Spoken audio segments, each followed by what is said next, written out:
Isso. Podemos começar, né? Boa noite, pessoal. Espero que hoje, sem os atropelos de ontem, cabendo todo mundo na sala. Quero começar hoje saudando os nossos alunos recém-ingressos no curso de História EAD da UFES. Nós estamos promovendo a Semana de Acolhimento. Quero desejar desde já as boas-vindas a todos que estão conosco, participando hoje dessa conversa, né? Ao longo dessa semana, nós teremos encontros diários com os nossos professores, conversando sempre a respeito de temas relacionados aí ao curso de História, a questão do ensino, da aprendizagem e da pesquisa. Então, de pronto, eu agradeço os colegas que gentilmente concordaram em colaborar na organização da nossa semana de acolhimento, né? Sônia, pode dar as boas-vindas aí para os nossos alunos, que você sabe, né? Sônia e eu, dupla aqui, inseparável, né? Olá, boa noite para todos vocês. Estamos aqui hoje mais uma vez e dando as boas-vindas a vocês. E hoje vocês vão ter o privilégio de assistir a aula com o professor Júlio, que ontem não pôde estar presente, né, na nossa aula de ontem, nosso bate-papo de ontem, mas hoje vocês vão ter o privilégio de conhecer o professor Júlio e também a professora Lívia, que ontem já bateu um papinho com vocês. E, então, não delongando muito, eu já deixo com eles, que hoje o recado é deles dois. Graças a Deus, né, Sônia? Hoje o sufoco não é nosso, né? Entendi. Isso. Pessoal, em tempo, eu gostaria de avisá-los que nós vamos disponibilizar um formulário durante a apresentação, que é um formulário para ser assinado por vocês para a presença, tá? Então, é importante que assim que o formulário seja disponibilizado no chat, vocês assinem para que a gente possa fazer o controle da presença. Agradeço a moçada que está chegando, o pessoal está chegando, Júlio. Ontem foi muito produtiva a nossa conversa, apesar da gente ter tido ali uns atropelos tecnológicos, faz parte também, mas a gente teve uma participação bem expressiva dos nossos alunos, dos nossos tutores, coordenadores de polo, e eu acho que essa é uma ocasião da gente agradecer o apoio da equipe, isso tem sido fundamental, e, sem dúvida nenhuma, os nossos professores que têm, assim, abraçado esse bebezinho que está nascendo aí, que é a turma nova do curso de História. Tenho certeza que vai ser uma noite muito produtiva, viu? Boa noite a todos que estão chegando, e eu vou passar, então, a palavra ao professor Júlio, que é o nosso professor de Teorias da História. Obrigado, Patrícia. Boa noite a todas, boa noite a todos. Queria, em primeiro lugar, agradecer a oportunidade de integrar esse time de altíssimo nível do nosso curso de História EAD. Portanto, agradecer muito à professora Patrícia Merlo, que foi uma iniciativa pessoal dela, graças ao empenho dela, com essa equipe fantástica da SEAD, os coordenadores, o diretor da SEAD, a Sônia, que é a nossa querida, que nos acompanha aqui, que eu também tenho o prazer de conhecer desde meados de 2014, não é? E, claro, saudar aqui minha colega Lívia, estamos numa mesa muito, muito interessante para, digamos assim, dar esse pontapé inicial, tratando um pouco do que é o curso de História, para que serve o curso de História. Queria também agradecer todas as coordenadoras e os coordenadores de polos, também os tutores e as tutoras que nos acompanham, e, evidentemente, dar boas-vindas a cada uma e a cada um de vocês que hoje nos acompanham nessa noite. Ontem, infelizmente, eu não pude participar, porque eu tinha aula no mesmo horário. Eu dou aula das 18 até as 22 horas, às segundas e quartas. E foi uma pena, porque, infelizmente, eu não consegui nem desligar a minha live para entrar na outra live. Eu estava numa aula expositiva, então não foi possível. Mas eu soube que foi ótimo, tirando os problemas técnicos, que é muito comum, né? É muito comum no primeiro dia, no começo de um curso. Às vezes a internet também oscila, né? Muito possível que às vezes a gente tenha esses problemas de conexão.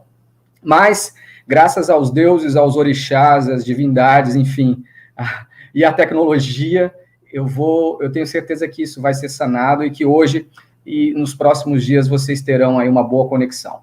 Bom, O tema que foi proposto para mim e para a Lívia, inicialmente, digamos assim, aparentemente é algo fácil de tratar, de analisar, mas eu penso que existem complicadores aí que nós vamos tentar driblá-los, né, e levantar alguns pontos. Na verdade, eu trouxe alguns pontos aqui para uma conversa inicial com cada uma e cada um de vocês, e claro, com a minha parceira aqui, Lívia. A gente pode, depois do término das nossas exposições, dialogar, né? Podemos dialogar um pouco com vocês, entre a gente, a fim de deixar, digamos assim, esse start em altíssimo nível, tal como foi a apresentação de ontem. Bom, e o título é: O que faz a história? O que faz a história? Vocês acabaram de se inscrever e entraram num curso de história. Então, eu tenho certeza que vocês carregam algumas concepções do que é a história, do que seja esse campo do conhecimento, algumas inquietações se a história é uma ciência ou não, os diferentes domínios da história, né? As áreas, os períodos históricos que talvez vocês gostem mais, né? História antiga, medieval, história da América, enfim, são infinitas as portas de acesso que trazem as pessoas a um curso como o nosso. Então, para além da questão profissional, né, de se tornar uma historiadora, um historiador, um professor ou professora de história, eu tenho certeza que cada um de vocês tem algum tipo de vínculo afetivo, alguma curiosidade, ou algum interesse científico mesmo, mais profundo, para fazer um curso de história. E aí eu começaria, digamos assim, com um argumento de autoridade. Muitas vezes as pessoas têm a impressão de que a história não serve para muita coisa, que os historiadores são meio chatos, ou que é uma disciplina divertida, tal. Então, algumas experiências com o conhecimento histórico são muito diferentes e às vezes são muito superficiais. Então, ao longo deste curso, vocês vão, digamos assim, conhecer a história com um outro viés, com uma outra profundidade, né? E quando eu começo a partir de digamos assim, um argumento de autoridade, é mais ou menos num tom de brincadeira e de piada, que é o seguinte: o carro de vocês, de repente, faz um barulho estranho, sai uma fumaça no capô, faz um barulho terrível, e ele morre e não pega mais. O carro estraga, pifa, no meio da pista. O que você faz? Você vai entrar no Google, vai entrar na Wikipedia, para tentar descobrir qual é o problema mecânico, e você mesmo vai consertar? Você vai entrar no seu grupo de WhatsApp da família, dos amigos, né? O grupo de WhatsApp, sei lá, para discutir política, discutir filmes, e vai pedir orientação para eles para consertar o seu carro? Vamos supor, vai levar um jardineiro, você vai levar o carro a um jardineiro, sei lá, vai perguntar a um motorista de ônibus, ao taxista, como é que você conserta seu carro, não é? Se você tem um problema de saúde, vamos supor que você passe mal, perca a visão, desmaie, tem uma dor terrível no peito, o que você faz? Você vai entrar na Wikipedia para tentar se automedicar, para ver o que você tem? Você vai entrar no seu grupo de WhatsApp para tomar informações do que fazer? Ou você vai procurar um especialista? Então, quando um carro quebra e ele tem uma pane mecânica severa, não é qualquer pessoa que consegue consertar. Quando você tem um problema de saúde grave, eu recomendo que você vá rápido ao médico, se possível um especialista, né? Um cardiologista, um clínico geral, para que ele saiba qual é o problema de saúde que você tem. Então, pessoal, o senso comum, a internet, eles estão cheios de informações. Eles têm muitas informações, têm muitos dados, algumas mais acertadas, outras menos, mas ao fim e ao cabo, eles não te dão conhecimento, eles não te trazem um conhecimento capaz de resolver problemas do cotidiano. Portanto, se existem especialidades, se existem conhecimentos aprofundados em diferentes campos da nossa vida, farmacêuticos, médicos, físicos, matemáticos, elétricos, mecânicos, né, de jardinagem, enfim, de música, e nós não conseguimos assimilar todos esses conhecimentos numa única vida, então a gente não consegue se formar, né, ganhar diploma de curso superior em várias especialidades, e isso acontece porque o saber se especializou. Os saberes se dividiram e se especializaram. Então, hoje seria impossível existir um gênio renascentista como Leonardo da Vinci, que saberia fazer tudo, pensar tudo, escrever sobre tudo. Muito embora os conhecimentos que ele tinha sobre aquele tudo não fossem sistemáticos, exaustivos, tampouco fossem tão bons quanto os conhecimentos atuais. a gente sabe que muitas daquelas máquinas voadoras dele seriam incapazes de voar, não é? Então, o que acontece? Os saberes especializaram. E a história é um saber especializado, é um campo científico milenar, é uma área do saber que existe desde os primórdios da humanidade na Grécia Antiga, né? Desde as primeiras civilizações, pensar sobre o passado, pensar sobre os acontecimentos, evitar o esquecimento, é algo fundamental para povos e civilizações. E esse conhecimento foi cada vez mais sendo aprofundado, problematizado, né? E cada vez mais foram surgindo subespecializações dentro deste campo. Então, é muita informação, é muito dado, é muita pesquisa que se acumularam nesses últimos séculos e que tornaram a história um campo que tem um conhecimento válido, verificado, né, pelos pares, pelos especialistas, e que serve para alguma coisa. Então, você aí que me acompanha agora, fique tranquilo, a história serve para alguma coisa e ela é uma ciência. A história é um campo científico. Ela tem métodos rigorosos de validação, de verificação, de análise das informações, de cruzamento dos dados, de cruzamento dos testemunhos, de ver se um dado é mentiroso ou não, se ele deturpa ou não a realidade. Então, é isso que vocês vão aprender ao longo desses 4 anos e exatamente para torná-los um especialista ou uma especialista em história. Ou seja, para fazer com que esse conhecimento rigoroso sirva para alguma coisa. Bom, e serve exatamente para o quê? O Peter Burke tem uma frase muito repetida. Ele diz que o seguinte, ele é um historiador inglês que vem muito ao Brasil, ele é casado com uma brasileira. Ele diz o seguinte: a função do historiador é lembrar a sociedade daquilo que ela quer esquecer. Eu concordo e não concordo muito com isso, mas é uma frase muito boa. Mas não é só uma coisa que a sociedade quer esquecer. Às vezes, o historiador está aqui para exercer um papel crítico de lembrar aquilo que algumas instituições ou aquilo que alguns atores políticos ou econômicos querem nos fazer esquecer. Então, existem alguns eventos que têm uma dramaticidade, que têm um impacto em pequenos grupos, em grandes grupos, ou às vezes uma sociedade inteira, numa civilização inteira. É o caso desta pandemia que a gente atravessa. Então, nós, historiadoras e historiadoras, existimos para problematizar este dado, né, no caso, por exemplo, a pandemia, e vermos lá no passado que outras experiências históricas tivemos com pandemias globais. Como elas foram enfrentadas, responsabilidades, irresponsabilidades, formas de tratamento. Então, a história é útil para todo e qualquer campo. O matemático precisa conhecer a história da matemática, o médico precisa conhecer a história da medicina, o físico a história da física, o botânico a história da botânica. Por quê? Porque senão esses pesquisadores correm o risco de repetir coisas que já não deram certo lá atrás. Então, a experiência histórica acumulada é um índice, é um guia, é uma bússola que permite a eles fazerem coisas melhores. Um cineasta que não conhecesse a história pode fazer filmes com clichês, com coisas que já são batidas na história do cinema. Então, entendam o quanto o conhecimento histórico é fundamental para toda e qualquer pessoa. Então, nós precisamos não só evitar o esquecimento, mas fazer com que informações importantes continuem circulando por parte dos ouvintes, né? Para que o público, ou diferentes públicos, se informem sobre coisas que eles desconhecem. Nesse nosso mundo veloz, da era digital, das redes, né?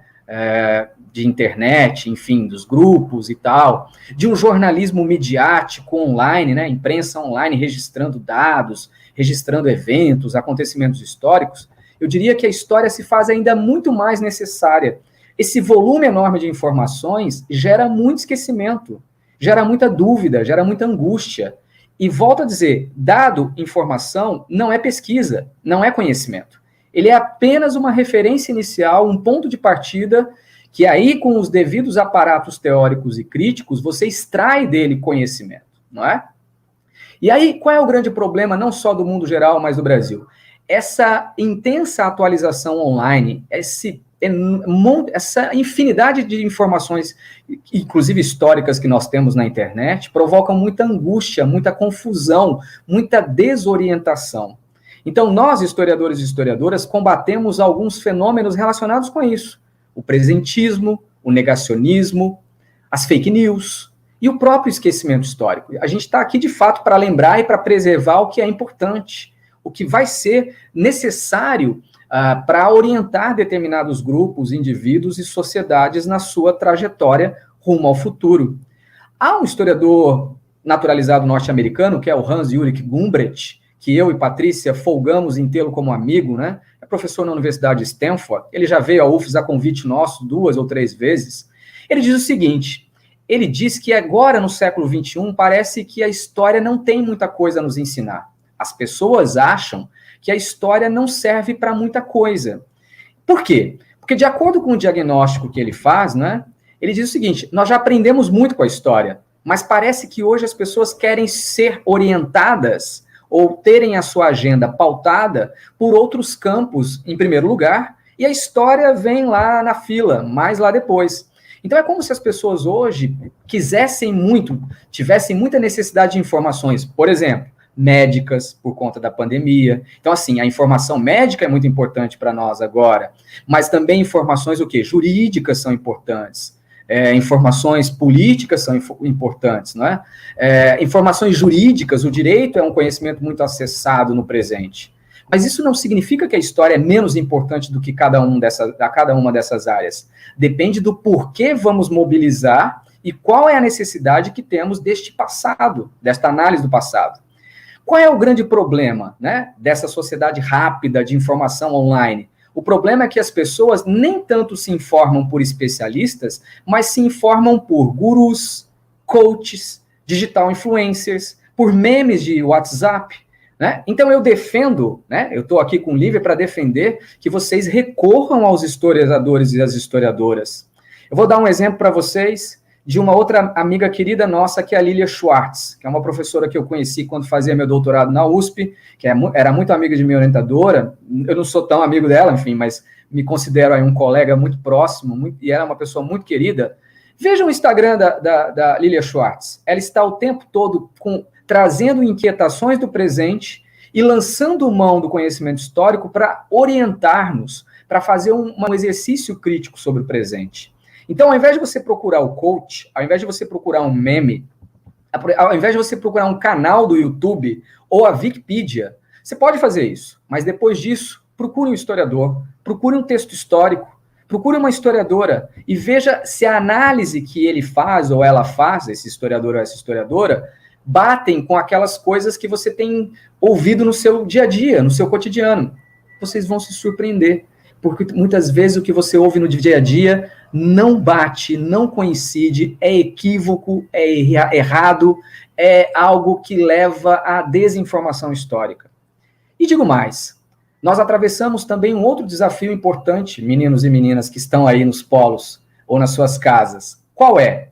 Esse outro desafio é que existe uma intensa campanha há muitos anos que tenta colar a história com algo que é engraçado, com algo que é exótico. Então, muitas vezes, o conhecimento histórico é esvaziado no nosso dia a dia, na televisão, no rádio, nas revistas, nessas páginas de internet. Por quê? Porque, geralmente, a informação histórica vem ridicularizada, como se ela precisasse ser engraçada para que as pessoas tenham interesse nela.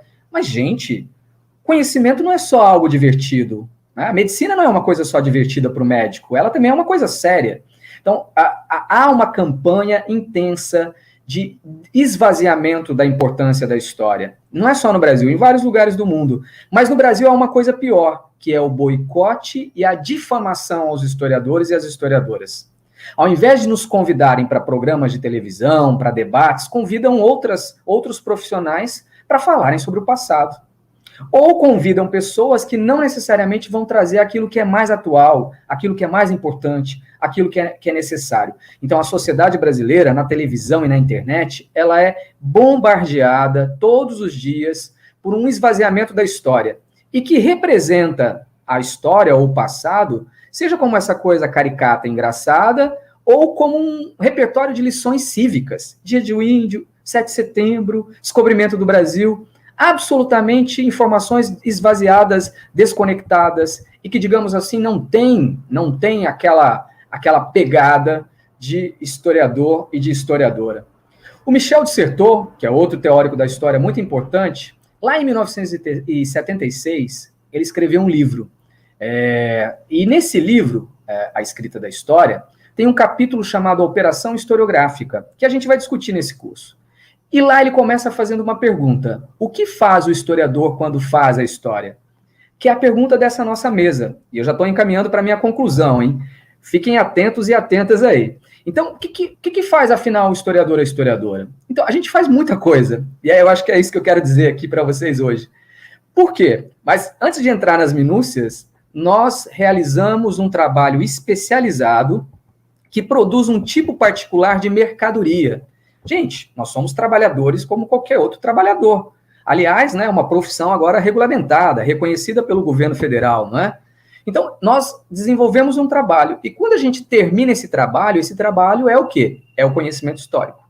Só que ele é vazado, ou seja, ele é materializado em diferentes suportes, sob diferentes formas. Então, o produto do trabalho de historiadores e historiadoras, hoje em dia, não é só o artigo científico, a tese de pesquisa, a dissertação, não é só um ensaio, mas ele é também a aula de história no ensino fundamental, no ensino médio, a aula de história em cursos que precisam de conhecimento histórico, não é?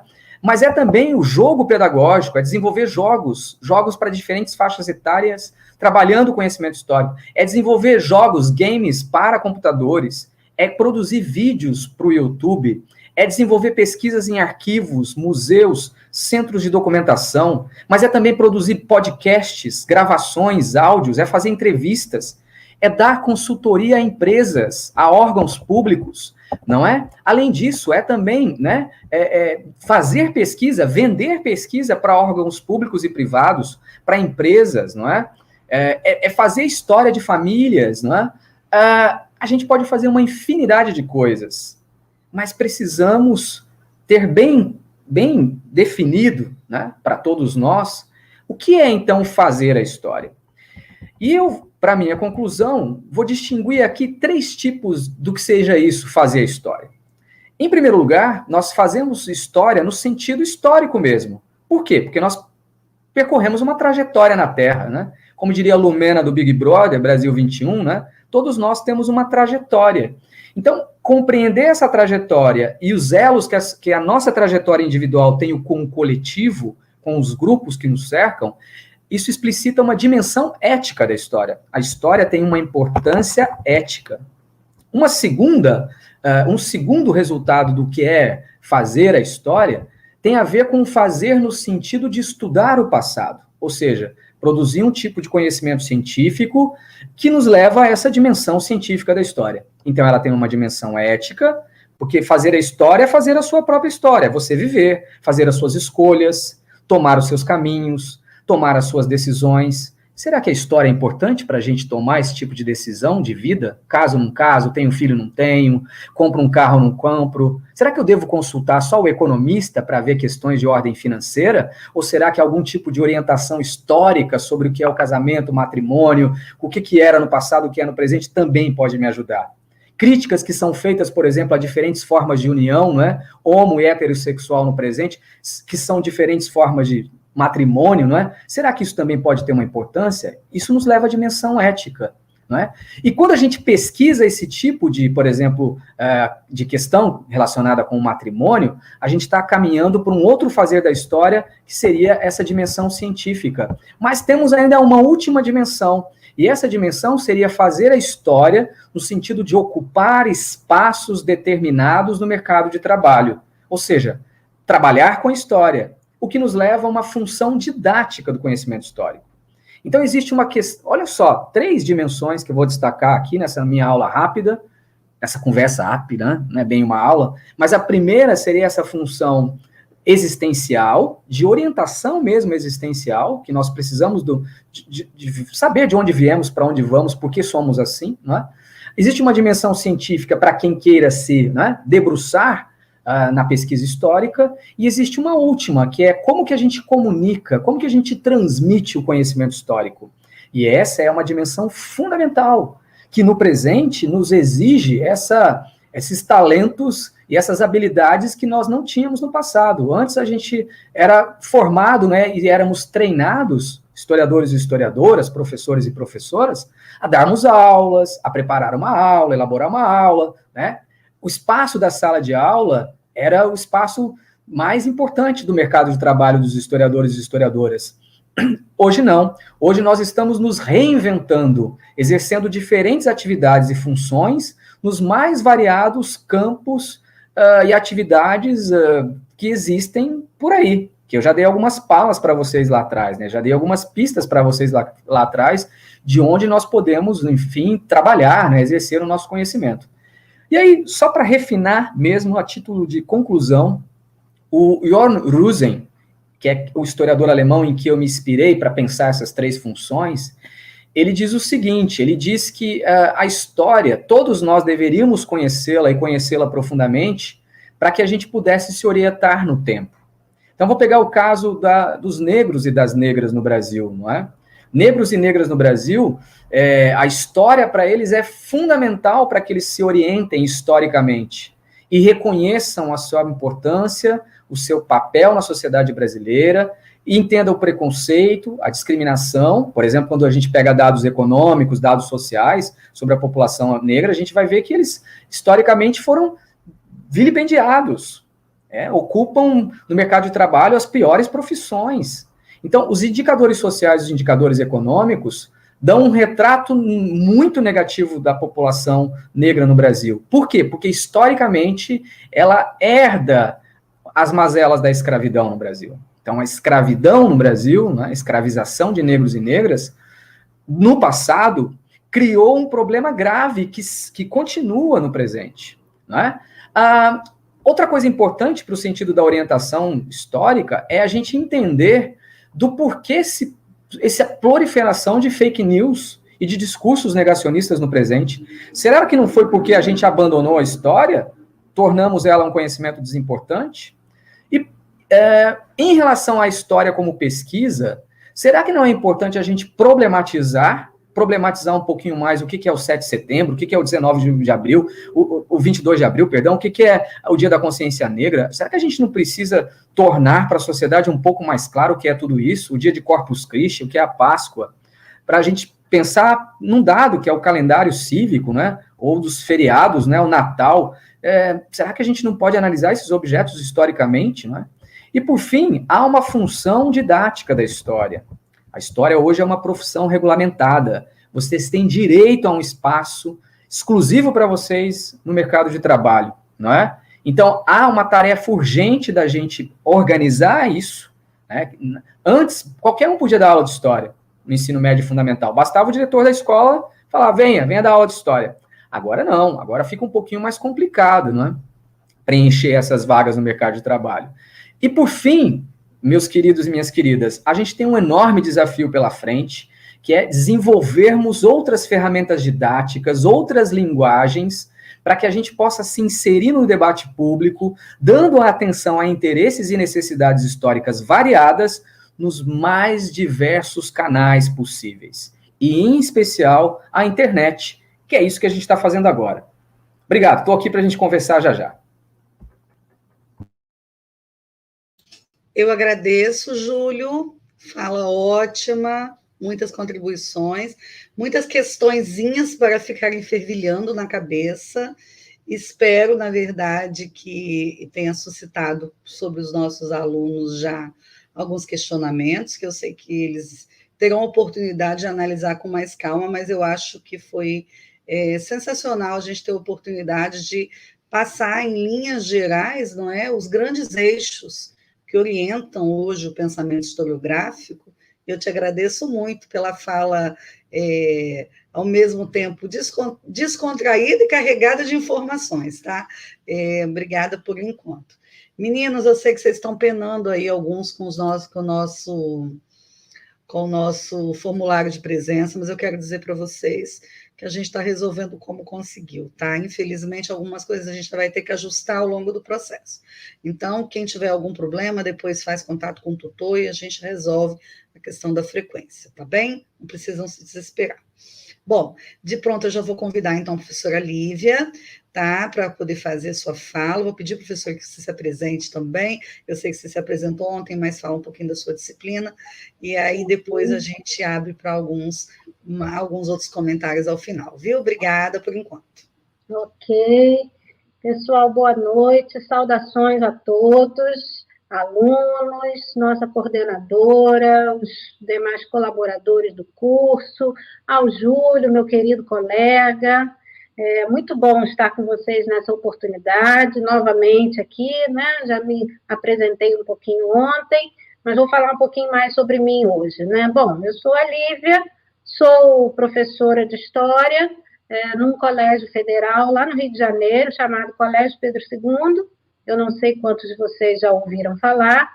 E é também um colégio histórico, né? Daqui a pouquinho vou falar mais sobre isso. Estou na área do magistério há mais de 30 anos. Já passei por escolas municipais, por escolas federais, por universidades, por educação infantil, por educação de jovens e adultos, por educação especial. Então, tenho aí um pouquinho de lastro, né, para falar um pouquinho sobre a atuação do historiador, especialmente aí no ensino da história, né? E falando, então, um pouco da minha formação, né? Sou formada em História pela Universidade Federal Fluminense, especialista em História do Brasil, especialista em Educação, mestre em História do Brasil pela mesma universidade, doutora em História pela UFES, agora recentemente, doutora em Educação pela Universidade Politécnica e Artística do Paraguai. Então, vocês estão percebendo que eu sempre estou caminhando ali entre a história, a pesquisa histórica e a educação, as preocupações com a sala de aula. O Júlio já adiantou aí uma porção de coisas legais a respeito da profissão de historiador, do prazer que é trabalhar com essa disciplina. Eu queria falar um pouquinho mais, né? Júlio trouxe uma fala assim pragmática, talvez eu seja mais idealista, o que também não é muito meu perfil. Mas, na verdade, quando me pediram para falar sobre esse tema, o que faz a história, eu comecei a rememorar um pouco de quando eu escolhi ser historiadora, né? Então, a gente faz assim, no meu tempo se chamava egotrip, né? A gente fez assim uma egotrip, uma viagem no tempo, uma busca interior, e comecei a me perguntar o que me fez, o que me levou a insistir tanto tempo, né? Nessa profissão, nesse fazer, e aí me vieram algumas coisas em mente. Mas eu prometi falar para vocês sobre o Colégio Pedro II, né? Eu trabalho no Colégio Pedro II há 27 anos, e o Colégio Pedro II é um colégio histórico porque foi um dos primeiros colégios públicos do Brasil. Só tem um que foi mais antigo que ele, no Nordeste, se não me engano, na Bahia, e ele foi um colégio fundado no século XIX pelo próprio imperador Pedro II. Na verdade, ele ganha o colégio de presente de aniversário. O colégio é fundado no dia do aniversário do imperador, em 2 de dezembro de 1863. E era, na época, uma escola dedicada ao ensino, à formação das elites imperiais. Era uma escola elitista, era uma escola para os meninos das elites imperiais, para os meninos que vinham do interior, para os filhos dos fazendeiros, para os filhos dos políticos da capital, né? Da corte, enfim, era um colégio interno. E daquela época para cá, muita coisa mudou. Nós somos hoje uma escola da rede federal, né? Somos um instituto federal, portanto, né? Da rede de institutos federais, e estamos na batalha aí há 100 e alguns anos, né? É interessante trazer uma informação para vocês, porque por muitos anos o Colégio Pedro II foi referência para o Brasil no ensino de história. Era do Colégio Pedro II que saíam as diretrizes curriculares, que saía o currículo do ensino de história, né? E vocês podem imaginar que era uma história nas feições da elite, né? Com a cara da elite. Uma história que ressaltava os grandes nomes, os grandes fatos, as datas, os eventos, né, de importância, e que celebravam a nação e a sua elite, né? Muita coisa mudou. Hoje a gente é um colégio popular, nós somos um colégio em que se entra por concurso e por sorteio, nós estamos, né, não só na cidade do Rio de Janeiro, mas atingimos as periferias, temos cursos de ensino médio, de ensino fundamental, de graduação, pós-graduação e mestrado. Temos educação infantil, temos Fundamental 1, enfim, né? Nós temos desde o Pedrinho, que é como a gente chama a educação infantil e o Fundamental 1, né? Por conta do Imperador Menino, e temos o que a gente chama de Pedrão, né? Que são os alunos mais velhos aí, tá? Bom, então, falei isso só para vocês conhecerem um pouquinho, né? Porque eu venho de uma realidade um pouquinho diferente da dos colegas que vão se apresentar aqui, embora a minha formação tenha culminado aqui no Espírito Santo, né? E eu tenho muito prazer com isso. Bom, o que eu posso falar para aqueles que hoje desejam, né, ser professores de história, ser historiadores? Num tempo em que os desafios se apresentam o tempo todo, né? No momento em que a gente experimenta avanços, como, por exemplo, né, a promulgação da Lei 10.639, de 2003, que depois é modificada, né, em 2008 pela Lei 11.645, que traz aí à cena, né, a história e a cultura afro-brasileira e indígena para a educação, né? Uma lei que, contando-se da sua primeira versão, já chega aos 18 anos, mas que não necessariamente isso significa que ela tenha sido, de fato, implantada, embora isso já seja um avanço, como o Júlio bem apontou, né, para as lutas sociais desses grupos e de toda a população brasileira, de resto. Mas, ao mesmo tempo, a gente vive já há alguns anos, né, num contexto de negacionismo, de desconhecimento, e até, como o Júlio bem colocou, de deboche, né, de escárnio, quanto ao conhecimento histórico, quanto a toda a trajetória das lutas populares, né, da memória do nosso povo, enfim. E aí eu, como falei para vocês, fiz aqui a minha viagem interior, rememorando duas situações que eu vivi quando eu escolhi ser historiadora. A primeira delas foi um encontro com uma amiga, uma colega de um curso que eu fazia, ela já fazia história, e eu ainda não. Então, eu perguntei a ela, e aí, o que você está achando? O que você está achando do curso? Me diz. Estou querendo fazer o vestibular para História, me diz, o que você acha? E, surpreendentemente, ela me disse assim, Lívia, é um curso lindo. Eu tomei um susto com aquela informação, porque eu esperava tudo, menos que aquela pessoa me dissesse que é um curso lindo.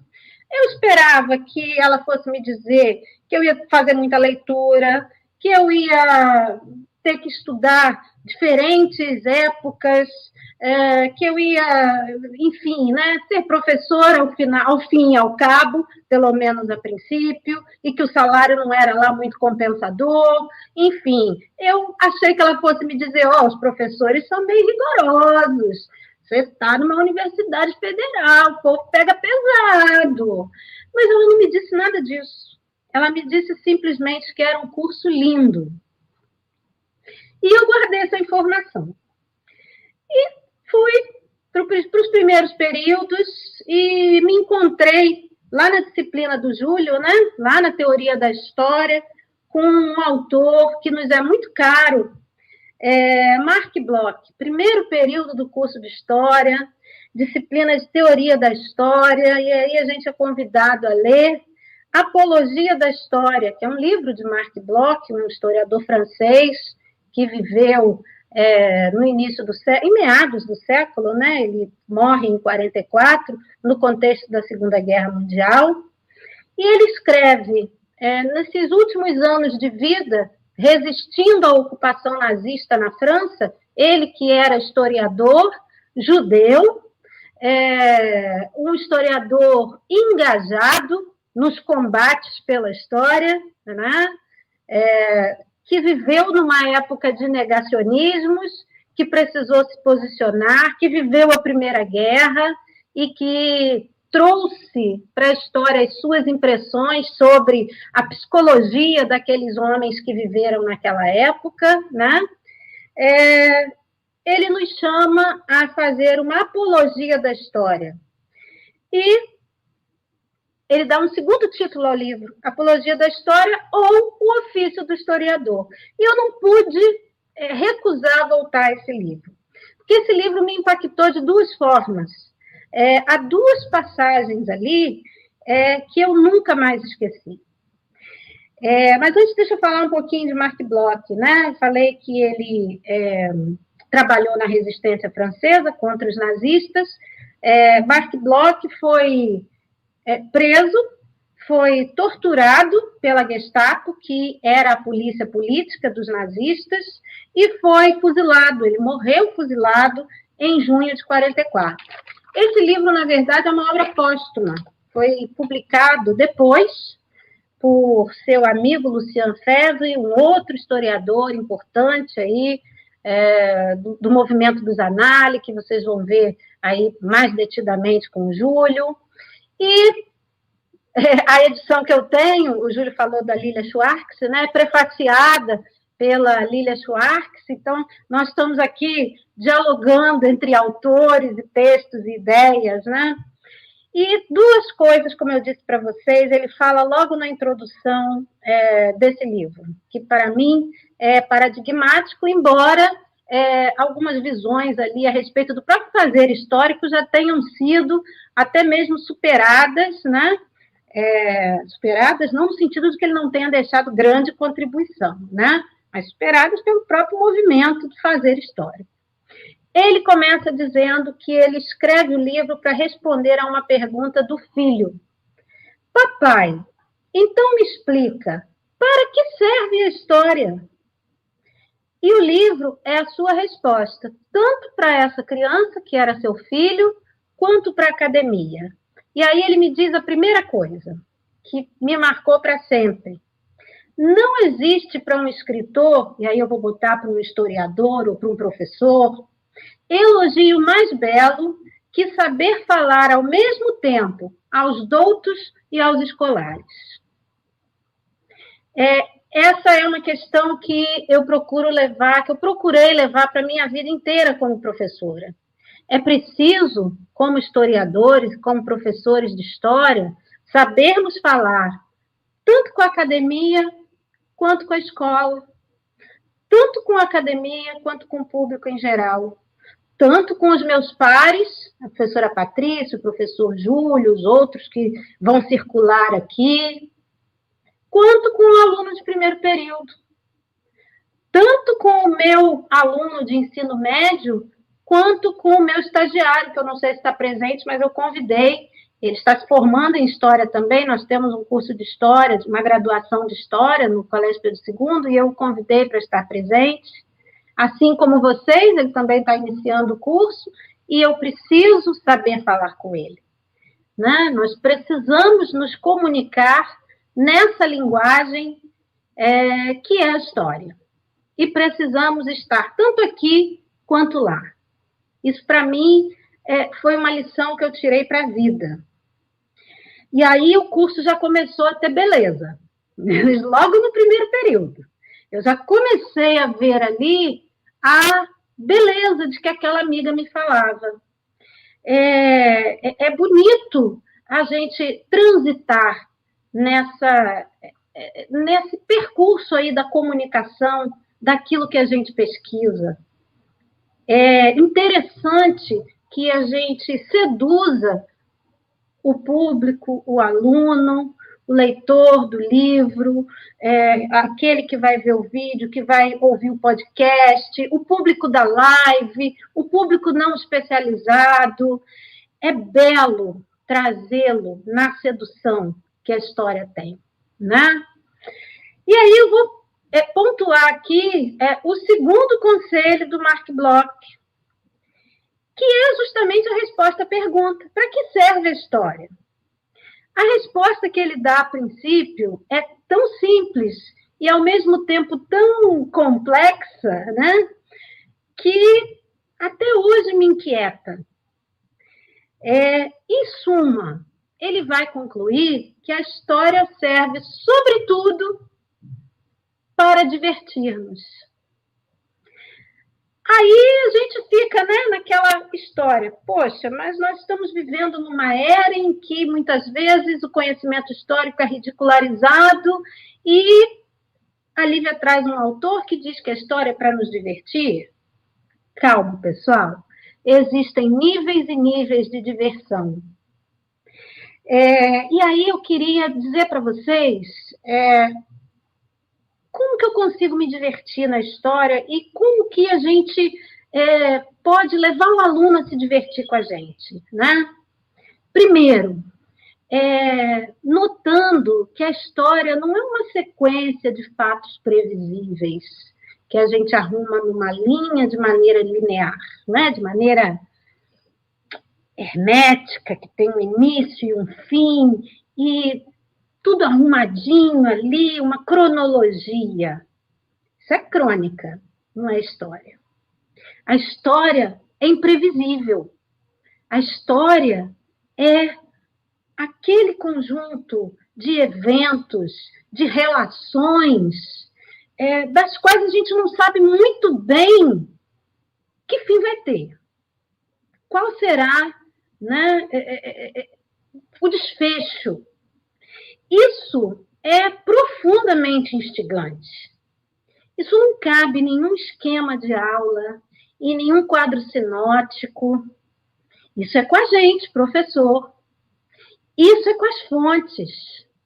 Isso é com a ponte que a gente faz entre ensino e pesquisa. Só faz isso bem quem conhece o ofício do historiador, né? Uma outra coisa bela, as contradições. A gente pensar que o próprio homem não é um ser o tempo todo regular, que, ao mesmo tempo, né, em que nós defendemos veementemente determinada ideia, podemos mudar no momento seguinte. E isso é belo, isso é humano. Outras coisas belas que a gente descobre ao longo do curso esse entrelaçamento entre a história, vou dizer aqui com H maiúsculo, e as histórias de vida, as nossas, as do nosso público, as dos grupos com os quais convivemos, a do grupo social do qual nos originamos. A nossa história, o professor Júlio colocou essa ideia muito bem, né? A nossa história está entrelaçada. As nossas histórias pessoais estão entrelaçadas à história mais geral. São as nossas histórias, as nossas trajetórias que constroem essa história com H maiúsculo, né? Se é que existe essa diferença.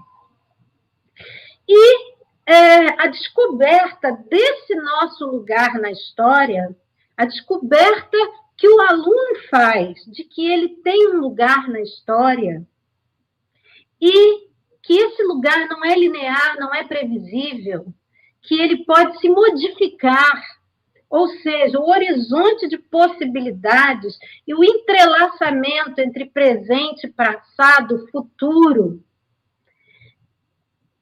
Gente, a beleza está toda aí.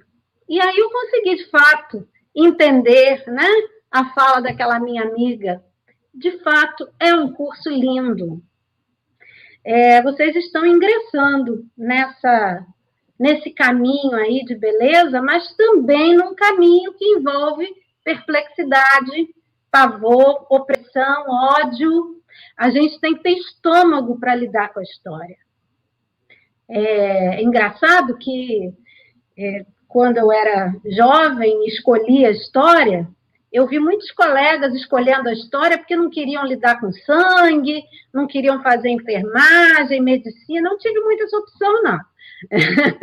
Medicina, na época, não se colocava para mim como uma opção. Mas havia outros, né, que foram parar na história porque não queriam lidar com sangue. E eu vou dizer para vocês, a gente lida com sangue. E não é com sangue de um, não. A gente lida com sangue de populações inteiras. E quero dizer para vocês também que, se isso não é divertido no sentido do riso, né, não nos deixa de nos afetar. É instigante, aguça, choca, nos tira o fôlego, a gente quer entender por quê. E eu convido vocês, né, a contagiarem os seus alunos com essa emoção, com essa dimensão instigante do conhecimento histórico, né? É um campo do saber em que o juiz herói de ontem pode se tornar, né, o ocupante da lata de lixo da história no dia seguinte, no Jornal do Dia. Então, nada está dado. Tudo na história está para ser construído. Então, essa dimensão do saber e, ao mesmo tempo, do sabor que o conhecimento histórico tem, essa dimensão que afeta, ela precisa chegar ao nosso aluno, e agora eu vou me deter especificamente, né, na história ensinada. O Júlio trouxe o Jorn Husen, que eu trabalhei com ele no doutorado, né? E com ele a gente aprende essa dimensão do sabor que a história tem, né? E dessa abertura, de se trabalhar com a história de maneira aberta, de modo a que o aluno se veja como sujeito da história e como alguém capaz de todas as possibilidades. Então, eu quero encerrar essa fala dizendo duas coisas. Primeiramente, que ser professor é ser um combatente. Ser professor de história é ser um combatente pela história. Assim como Marc Bloch, como Luciano Ferri, como tantos outros que nos antecederam, e nós chamamos vocês para nos sucederem nesse combate. Nós queremos dar as boas-vindas a vocês. Eu estou com uma fala muito emocionada, porque são anos de combate, e eu quero convidá-los e dizer que vocês são bem-vindos ao campo da diversão e ao front de guerra. Nunca precisamos tanto enfrentar, né, Lívia? Caminhamos muito em termos de conseguir finalmente regulamentar a nossa profissão. A nossa profissão. Mas nunca precisamos combater. Nunca precisamos combater tanto as nossas trincheiras, né? Ao longo da última década, muitos se sentiram mais autorizados do que nós a falar pela história. Essa tem sido uma bandeira dos historiadores, da Associação Nacional de História, que hoje está recebendo, fazendo a transmissão da programação da gente, enfim, e é algo que é absolutamente importante da gente grifar nesse processo, né? É preciso construir conexões, é preciso construir uma luta que é uma luta de todos, é uma luta comum, é um enfrentamento que é diário, e eu tenho muita tranquilidade de dizer isso na companhia do professor Júlio, da professora Lívia, porque são pessoas do combate, são pessoas que não fogem à batalha, e sempre que fomos convocados a enfrentar as questões que são colocadas para o nosso campo, nós temos feito isso, tá? E, assim, eu estou muito feliz com as falas, foram duas falas muito poderosas, falas muito importantes, E a ideia é essa, gente, apaixonar vocês mesmo. A gente está aqui para capturar todo mundo, porque a gente tem, na verdade, uma grande expectativa de que a gente consiga fazer um curso cada vez mais humanizado, cada vez mais integrado, que a gente possa efetivamente estar junto, não só na trincheira, mas também nas comemorações. Faz parte, né, da expectativa que a gente vem construindo, tá? Eu queria agradecer a professora Lívia, agradecer o professor Júlio pelas contribuições maravilhosas dessa noite, dizer que o vídeo vai ficar salvo no canal da Ampul e também no Facebook da Ampul, tá? Para quem pegou um pedaço, não conseguiu ver tudo, poder assistir depois, e avisar que amanhã a gente tem outro encontro também discutindo um tema muito importante, tá? Amanhã a gente vai falar sobre os desafios tecnológicos e o ensino, tá? Também, novamente, das 19 às 20 horas. Peço que vocês estejam conosco, vai ser nesse mesmo canal, no formato que nós fizemos hoje, para a gente garantir que todo mundo possa ter acesso e participar. A gente agradece imensamente aos professores, a presença de todos. Tínhamos, até agora há pouco, mais de 100 pessoas presentes assistindo, em torno de 130 pessoas presentes, somando o Facebook e o Instagram, o YouTube. Então, é bastante gente, e a gente espera que amanhã vocês estejam novamente conosco, viu? Agradeço, uma boa noite, continuamos juntos, viu? Um abraço, gente.